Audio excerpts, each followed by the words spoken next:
ప్రభువు వారందరినీ భోంచేసి వెళ్ళమని కోరారు. అందుకు మనం ఏదో చేయవచ్చు. కానీ ఇంత తక్కువ వ్యవధిలో మనం ఎలా ఏర్పాటు చేయగలం? మనలో ఏముంటాయి? మరి వంట చేయడం రాదా? అయినా మనం ఎలా కూడా వంట చేయాలండి.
నేను సాయం చేస్తానని సాగుతాం.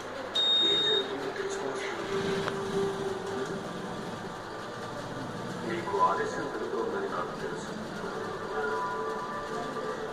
వెంటనే భోజనాలు వడ్డించమని నందికి చెప్తాను.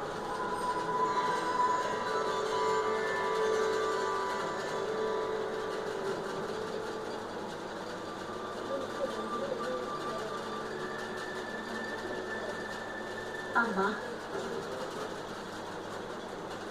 మీరు ఎందుకో చాలా ఆందోళన చెందుతున్నట్లున్నారు. మైనావతి, మనకి ఆ స్త్రీకి సంప్రదాయ విషయంలో చాలా భిన్నాభిప్రాయాలు ఉన్నాయి. వివాహం అనేది మనలాంటి ఆలోచనలు గలవారితోనే జరగాలి.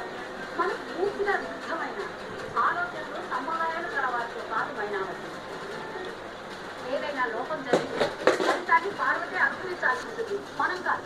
మీరు చాలా విచిత్రమైన తల్లిదండ్రులు. పార్వతి భవిష్యత్తు గురించి కొంచెమైనా ఆలోచించారా? అంత మాట అనకమ్మా. మేమిద్దరూ పార్వతి భవిష్యత్తు గురించి ఆలోచించలేదని మాత్రం అనుకో.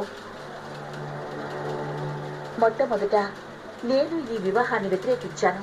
మరి దీనికి ఎందుకు అంగీకరించినట్టు?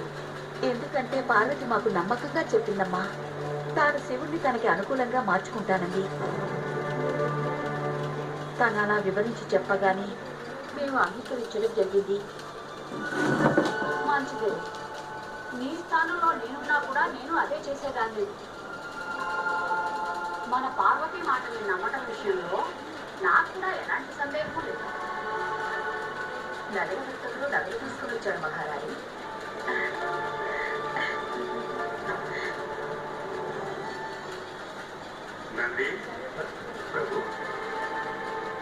భోజనాలు ఇంకా వడ్డించలేదే. హిమవంతుడితో పాటు అతిథులందరూ వేచి ఉన్నారు.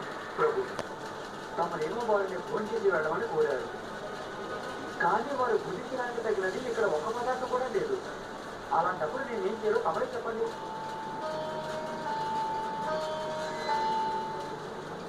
మనం ఏ పని చేయని అవసరం లేదన్నది. జరగబోయే కార్యాలన్నీ పార్వతిచ్చిన పాత్రతోనే జరుగుతాయి. ఇక ఆ పాత్రే వడ్డిస్తుంది. అది అన్నపూర్ణ పాత్ర.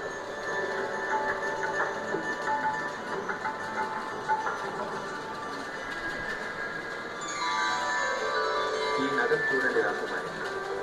ఈ భూలోకంలో ఇంతకంటే అందమైన నగలు గనక వేరొక నగల వ్యాపారి దగ్గర ఉన్నాయంటే నేను జీవితాంతం ఆ వ్యాపారికి దాస్యం చేయడానికి సిద్ధంగా ఉన్నాను. అదే నమ్మకంతో నేను తమరికి ఇంకొక మాట కూడా చెబుతున్నాను. ఈ నగలన్నీ ధరించడానికి తమరి కంటే అందమైన రాకుమారి ఇంకెవరూ ఉండబోదు. ఆ సంగతి మాకు తెలుసులేండి. మా రాకుమారి యొక్క రూపవతి ఇంకెవ్వరూ లేరు. అయితే మా ఆందోళన అంతా వారికి కాబోయే భర్త గురించి. ఆ మనుషులందరూ కదా ఈసారి వారు ఏ ఆవేశంలో వస్తారో మేము మిమ్మల్ని వివాహం చేసుకోవడానికి. వారు మహారాజు వారికి కాబోయే అల్లుడు. వారి గురించి ఎగతాడు చేయడం మంచిది కాదు. వారు ఎన్ని రకాల వేషాలైనా వేసి ఉండొచ్చు. కానీ పార్వతికి వరుడుగా వారి వేషం అత్యంత అందమైందే అయి ఉంటుంది. వారు వచ్చే ఊరేగింపు అత్యంత వైభవంతో సాటి లేనిదిగా ఉంటుంది.